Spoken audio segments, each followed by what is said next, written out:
Cookie Woods, Herma TV. Cookie Woods, Herma TV. Abonnez-vous à la chaîne YouTube Cookie Woods, Herma TV. Cuisine avec Hermeline Lemvo. Abonnez-vous sur la chaîne YouTube Herma TV avec Hermeline Lemvo. Cuisine.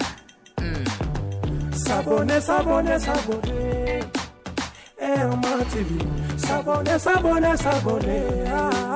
Chez Herma TV. What up?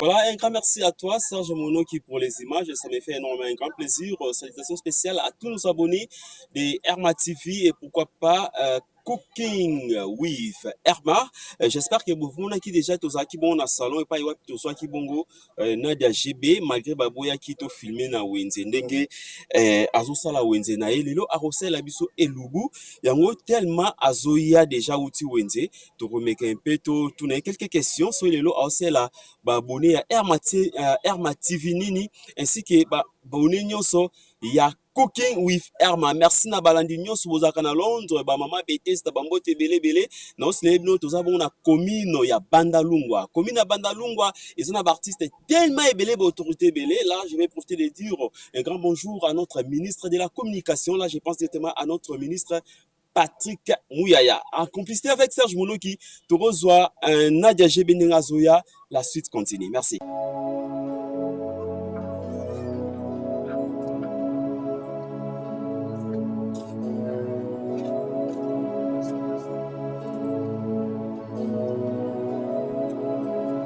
Voilà, un grand merci. J'espère que on a eu déjà au début de cette émission. Il y a GB, gros bébé de la presse. Donc, oui, qui na wenze balinga mingi tozo ba image de mais toza quand même. Nadia GB, bonjour. Bonjour Galoteka mon ami, tu vas bien? Oui, très bien par la grâce de Dieu. Toza qui na salon, to monisco uti wenze. O ko explique toza na commune. Bon, nous sommes dans la commune de Bandalungwa. Biso to bana Bondal, bana bandeko Fali Poupa, bandeko Weranson, bandeko Jibé Piana. Voilà. Na biso ndeko fait Patrice. Bana Bandal na pesi to bambote belebele. Lelo osela biso surprise nini ya elubu bana ba abonné ya Herma TV et ba abonné ya Cooking with Herma bazela lelo. Vraiment lelo quand on misana na DGB na mino na ya olambela bino en tout cas na Herma TV so na ye na ya ba ne olamba ngasa ka ba jina mama olamba te boyebi mwana muna mungala ye na muswahili sambisa nga donc l'autre sambisa mai mbisa mai yango wana bo mona ngo tout à l'heure to kota la cuisine to sambisa mai to liango na kwanga bo mona so moi safo ça va bien na mbisa mai voilà. Ba épice na biso eza pima na linga pipili mingi na jamais zanga ba épice na biso to cheki na bolawa to kota ka to lakisa bino bref to sela bino pena ngolo ya mai ya mobesu pene uti na mai to bomie yango nde to lambela bino lelo. Merci beaucoup Nadia GB nga linga ye Paulo baka tellement bien et bobi que galant c'est quand les rois des shows les rois d'ambiance na linga mi ko so bino ba fio balwaka très bien. Est-ce que cuisine avant que to kena sur la cuisine est-ce que cuisine joue un peu moins rôle na kati ya ba couple pour nous na ba papier belé ba déclarer membre cuisine Nadia GB? Bien sûr que oui. Dans le mariage, nous avons que 2 cuisines. Dans le mariage, il y a les cuisines pour faire les foufous, il y a les cuisines au lit. Donc, cuisine, les ont un rôle makasi, où ils jouent à Nakata Libala. L'autre, comment on a papa, bébé, comment qui m'a un restaurant. N'a qu'un restaurant pour lire, parce que maman, yo, mi, lobité, n'a pas besoin de la poto, dans l'amba, les sous-té, pota, ah, no lia, malé, on a quoi, n'a bino, la zemba. Mais, ok, na poto, au kokasu, mamba, au lamba, te, yo, comme un McDo, na mindele, bango, bakolo, McDo, bango, lamba, pondu. Mindele bango bakolo McDo bakoma kolamba matembele mais yo lingaka su kolamba te mama cuisine c'est très si je peux même déborder c'est trop important na kati ya foyer.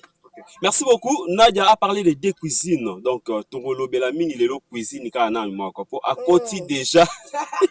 Nadia ça mystique hein. Là c'est bisa obo comprendre Karabine mo boyebi c'était une manière pour moi de vous dire que à part la cuisine, on peut aussi je me suis mon Nadia j'ai bien la facette aussi to la tsabino cuisine dans le lit. Donc voilà un peu.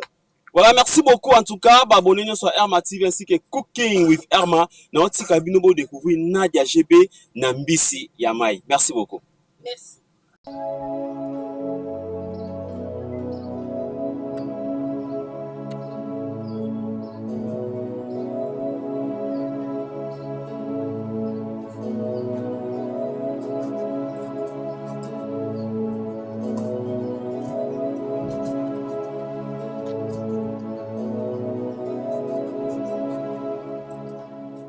Voilà. Ah, to déballer biloko na biso na kitunga. Po to mona ndenge ni tokolakisa bino yango. Samy, aide-moi à mettre un peu de l'autre côté. Voilà, mbisa mai na biso yango ba maman. Tosala mbisa mai penza, ata na tombola moko po bamona. Mbisa mai na biso yango boni ya mwindu nango ya mai vraiment. Ngolo, oyo eza ngolo. Tokolambela bino. Ngolo na biso tokozala na besoin juste ya ba épices mbisi, batiaka ye ba épices kilikili te. Mbisi surtout somi mbisi ya fraîche. Batiaka ba épices mingi te. Tokozala na besoin ya poivron vert. Mibale. Moi j'aime bien le goût de poivron. Mibale. Tokozala na besoin ya ba tomates. Nakosalela ba tomates oyo nyonso. Tokozala na besoin ya ciboule. Bandembi na ngai yango oyo. Je pense que vous moni. Alors, à part ça, tokozala na besoin ya oignon. Oyo ko permettre biso to lamba ndembi na biso. Tokozala posa ya oignon moko. Tokozala na besoin ya ail moko. Muma moko. Et pour couronner le tout, tokozala na besoin ya piment na biso. Na mbisi na biso, na kotia ba piment nanga misato. Vous allez comprendre que nazotia piment rouge, na piment vert. C'est quoi l'importance du piment vert? Pour beaucoup tout nanga peut-être nini mbisa ma ozotia piment vert na kati. Piment vert et na moi goût moko boye. En fait, moi solo moko boye. Nana besoin na finango te na kati ya biloko. Na kotiango kaka wana na biloko na piment rouge oyo. Saveur nango wana eko coloré biloko eko pesa biloko moi solo ya kitoko. Alors bépi ça biso to utiliser yango oyo. Et laissez-moi le temps de préparer. À suivre. Pour comprendre la DGB.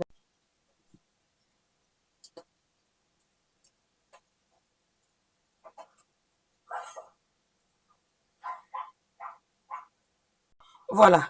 Mbisi na biso tokoli yango na safu. Ma maman eloko moko fona épinglé hein. Po ma maman mingi bozalaka outi kosomba safu oye nango ka ndenge eza na sachet bongo boaki na main ya moto. Non, c'est pas intéressant. Ce qui osombi safu na il faut ya nango na robinet. Je pense que Serge Joseph de la biso. Bozo mona ni nango sukola safu na nga. Na sukoli safu na ngai. Na fungoli robinet na nga.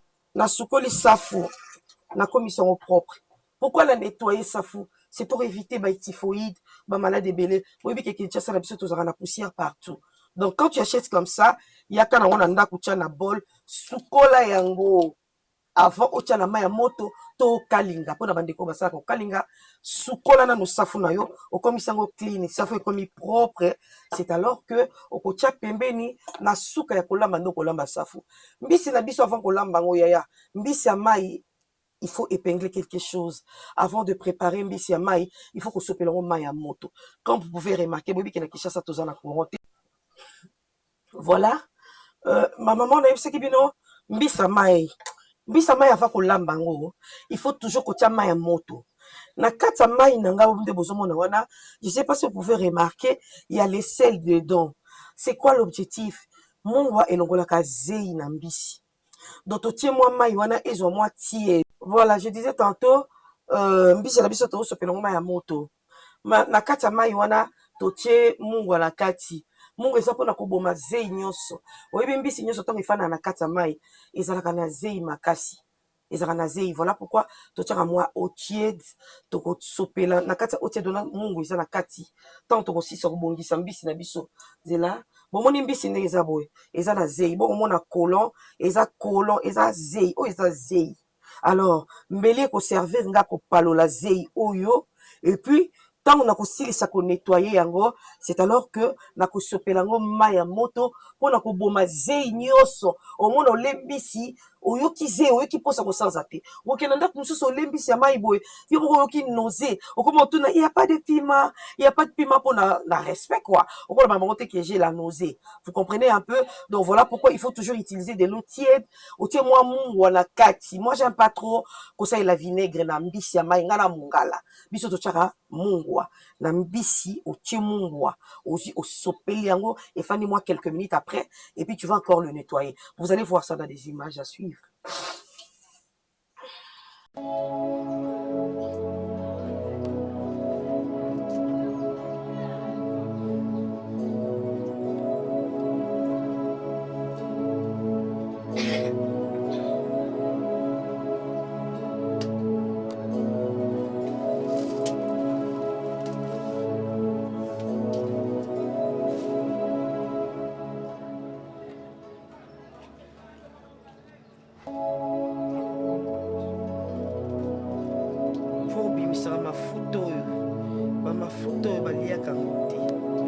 Je sais pas pour les autres. En tout cas, moi je préfère pas. Donc, dans le langue avec modération, on a pas d'ambicité. Bon, on est la BBC. Donc, il faut que l'on vraiment avec délicatesse pour que Mbisi et Panzanate. Mbisi, ce que Panzan ils sera vraiment intéressant. Ma mère, que je salue déjà, Maman Bahati. Il ne me soyez pas comme les autres, ma mère. Donc, Alexa Bissoboui, il faut que l'on l'ambissie. Avant que tu aies une moto, on est dans ça là-bas. Il faut que nous soyons longs. Mbisi nous exotique à la propre monnaie. Mbisi est en col les sociétés. Maman, qu'on laisse à battre Mbisi n'a zéité, pardon. Mbisi est fan de la maille. Ils ont razé, ils m'acassent.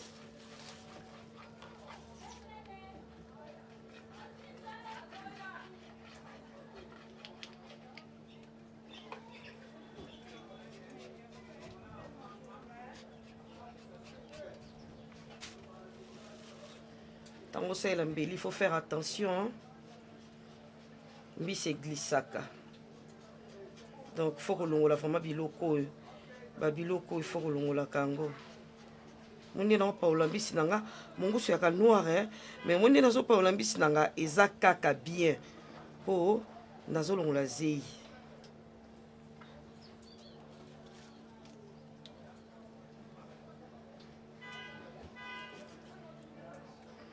Au partir à mon tour. Alors, il faut que vraiment salité bien. On laisse à salité, s'il vous plaît, les mamans. Tous les cartons à biso ya kolamba. Maman belé, to lamba ka motema moto. Na ebité buluka ka kotala nini TikTok ye. Maman zala motema ko kita. Tango zo sala bino kono ko lia. Kiti ça vraiment motema.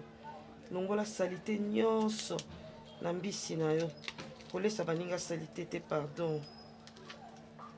Maman zalaka motema kokita. Tango zo sala mbisi. Memoni.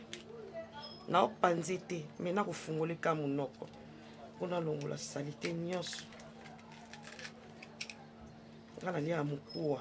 Ngata na zo sala neti poisson piodi. Okotikala komona mukuwa noir na kata mikuwa na ngaite.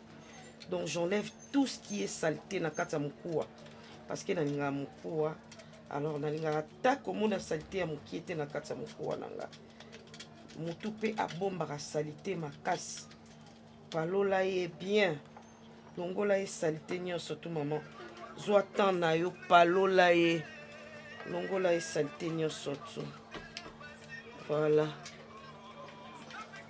yambela nga téléphone wana.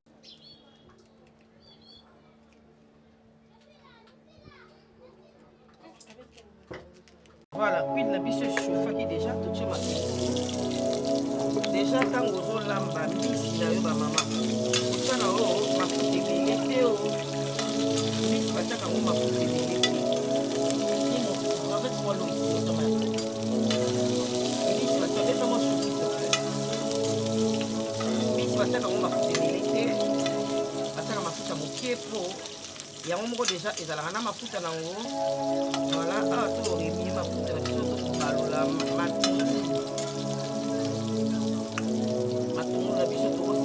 à moi kaka elembi mwa moke après tokozwa tomate totaki yango natutaki tomate nanga na liboka soki okozala na liboka te okokisi na yo menga natutaka nanga na liboka eza nango na ekomelia te tuti tomate nanga bien na liboka baepisi nyonso nalakisaki bino ndembi peleri ai poivron batusu batunanga shebe tomoni poivron te poivron natutaka ngo esika mona ndembi nga nalingaka poivron mpenza ntango nazolia poivron senge nakoyoka ngo mpenza ntina gencive nanga kuna ya suka mino donc yango natutaka nanga poivron nanga awa sikoyo nana besoin tomate nanga ya mbuma oyo ebela na kokalinga te non je n'ai pas besoin de ça parce que tomate ya mbuma ezalaka nango na mondondo ebele te mbisi na biso ya mai tokolama ngo na tomate ya mbuma eza biloko eza fraîche biloko ya fraîche basala yango na bakambo ya fraîche tomate ya mbuma na biso yango totie na mafuta awa sikoyo nazozwa mbisi nanga nazotya likolo voilà osala mbisi kotoyo merci soki bo remarquez bien na kati ya mai oyo parce que nasi nabwakaki mai ya moto nasopelaki yango déjà mai ya moto so bo remarquez bien bozomona mafuta eza likolo likolo bamama donc mafuta oyo déjà elakisi ke mbisi ezalaka na mafuta ngolo azalaka na mafuta na ye bomoni mbisi azalaka déjà na mafuta na ye donc ça sert à rien ozolamba mbisi no mai ozwi mafuta ebele otie bato bakokoka kolia te mpe bamaladi ekoma kilikili donc ntango ozolamba mbisi tia mafuta vraiment na modération juste kaka mpona kokalinga mwa matungulu ekalingama mwa mokie sikoyo nazozwa mbisi na nga nazotia na kati ya nzungu nazwi mbisi na nga bozomona nde nazosala mbisi na nga ya mai yango oyo nakotia yango na kati ya tomate bamama mbisi abimisaka mai mbisi vi na ye mobimba afanda na kati ya mai donc mbisi azalaka na posa otia ye mai ebele te o mbisi azalaka na posa mai kaka moke awa tozotia ye nano tofandise bien na kati ya tomate bomoni nazoverifie nayeba soki salite ya moke etikalaki fo nalongola mama tozalaka vraiment prudente ntango tozolamba kolinga kolesa bandeko salite te kolesa papa zei te kolesa papa mpe salite te donc faut vraiment koveille na biloko nyonso tout. Oh my god, faut koveille konini nazokontrole mbisi nanga ngolo azalaki ya sika ya mai mpenza yango bozomona azobimisa makila oyo nde ezolakisaka ngolo na biso mpenza azalaki ya sika ya kitoko abeba te voilà oyo tosala babengaka yango liboke ya nzungu babengaka yango liboke ya nzungu voilà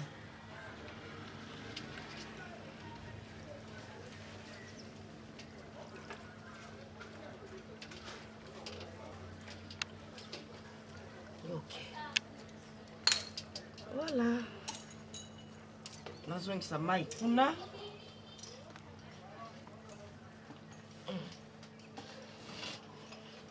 sikoyo natie mbisi nanga boye na balola te nazoyaka boye nazoya boye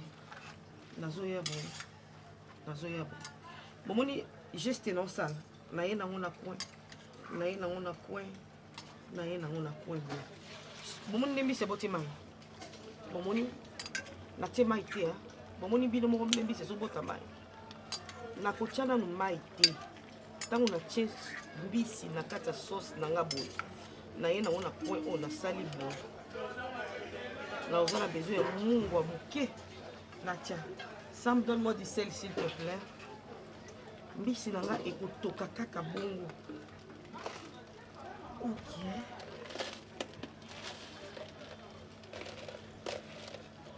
nazwi mwa mbisi nanga mungwa nanga moke nabwaki na kati le piment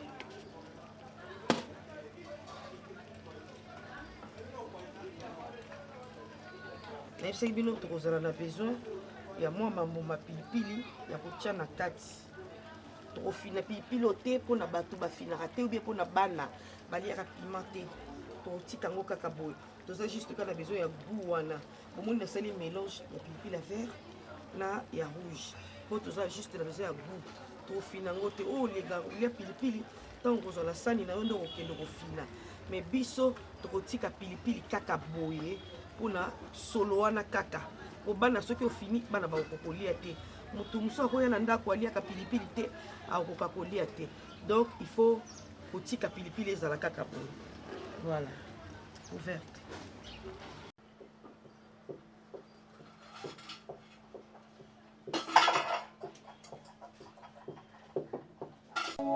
voilà sikoyo tokomi na étape ofungola biloko na biso mama ntango ozolamba serviette na ofo ezalaka mpe propre ozwi serviette na olamba na lituka me na renverse boye vous comprenez un peu natie couvercle nanga na se te oyo ozala boye olambela na makala ozwi serviette otie omoni mbisi na biso ebotaki mai awa tobakisaki kaka mwa mai mokie juste kaka que question ya balégume na biso ebela c'est-à-dire poivron, ciboule, oignon, ail, céleri, tout ça, ils ont besoin de là. Voilà, vous voyez? Ah, ce qu'on est là, vous voyez, balolé, hein?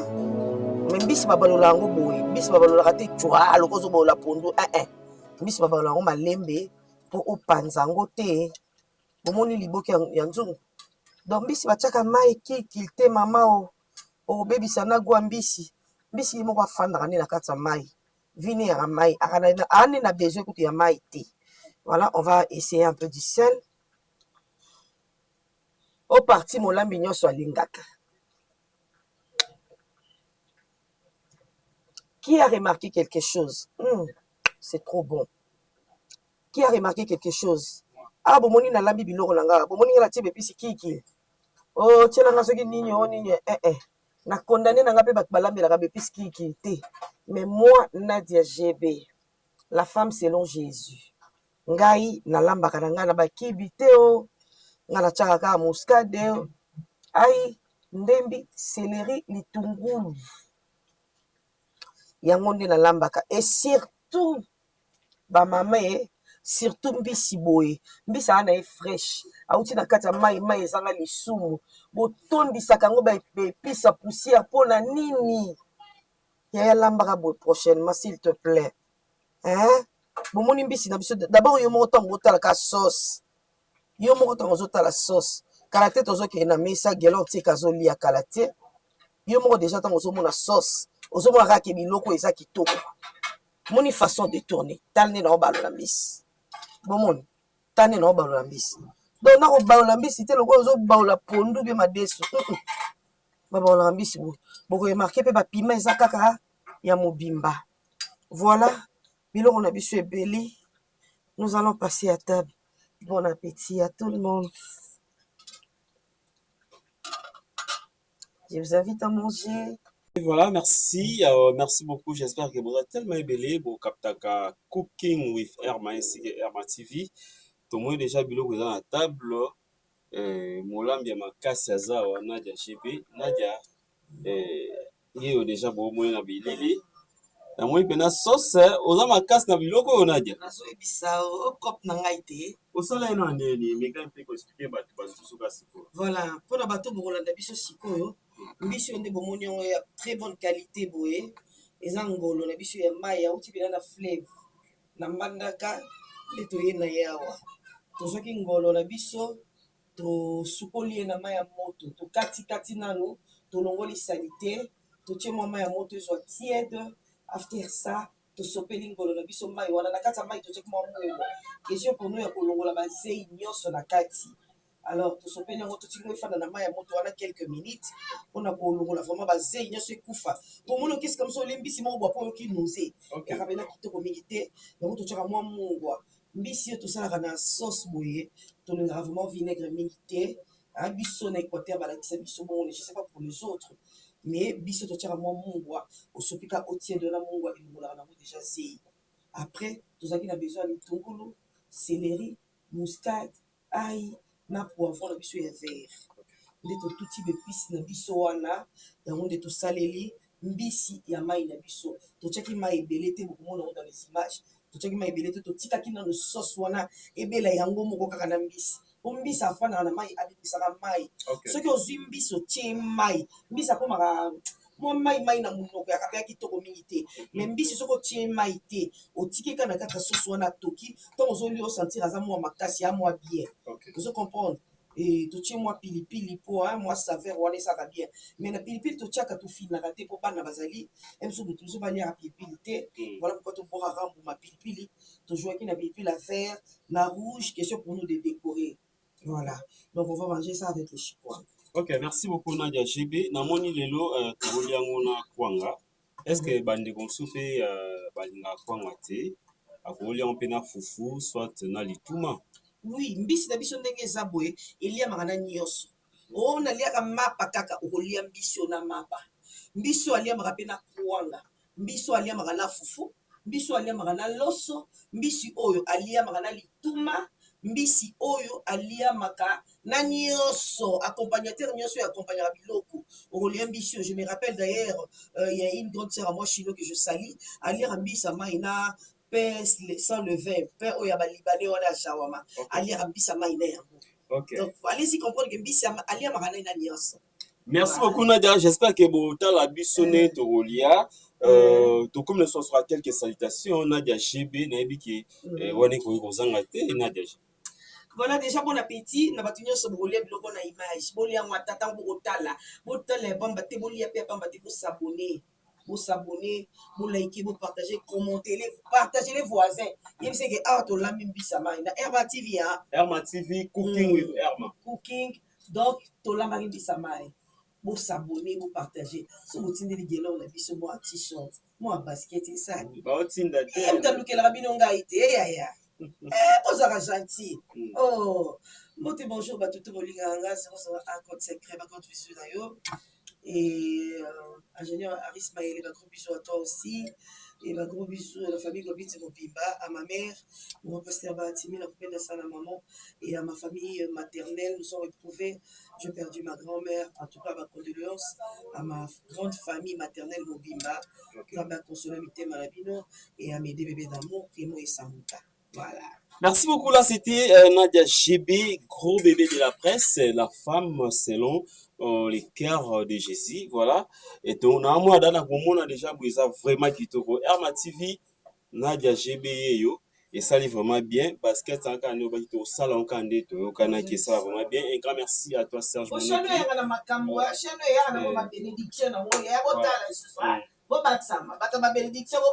Voilà, merci à toi, NNK Ngangamaele, merci à Herma TV, na possibilité de s'appeler Samantha et Primo. Voilà, il est quoi? Merci beaucoup. Voilà, on a bana bongo ya Nadia GB, tango lingi Nadia Folinga pe bana na ye, denga na linga ye, na linga pe bana sala vraiment bien. Et grand merci à toi, Serge Monoki papa na Paris Monoki Herma TV maman boboto.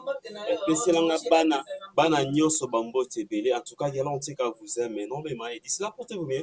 Quant à moi, je vous retrouve à prochain. Bote la bisonne de Rolia Bisa Mai na Kwanga. Merci. Bon appétit. Non, qui t'y maïté. Bon ami. Et toi, quand tu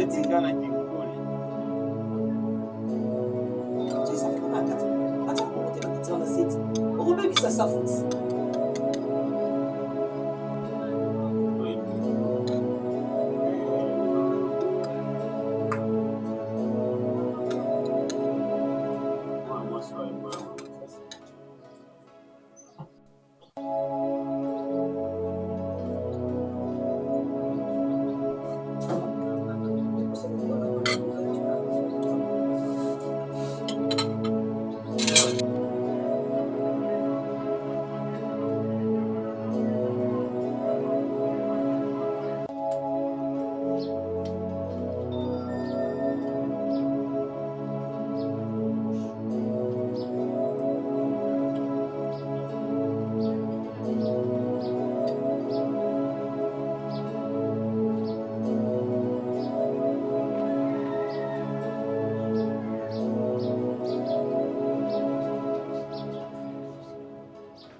Cookie Woods, Herma TV. Cookie Woods, Herma TV. Abonnez-vous à la chaîne YouTube Cookie Woods, Herma TV.